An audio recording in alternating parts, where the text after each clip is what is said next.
Itu saudara, Rumah Sakit Indonesia di Gaza bagian utara saat ini tengah dikepung oleh pasukan Israel. Tank-tank dan juga tentara Israel menyerang objek bergerak dari radius 50 hingga 100 meter. Akibat serangan tersebut 8 orang meninggal dunia.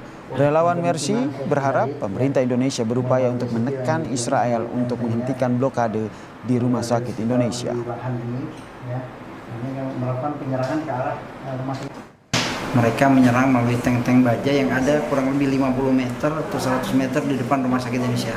Menyerang kemudian menembak langsung ke lantai 3 Rumah Sakit Indonesia yang mengakibatkan 8 orang syahid.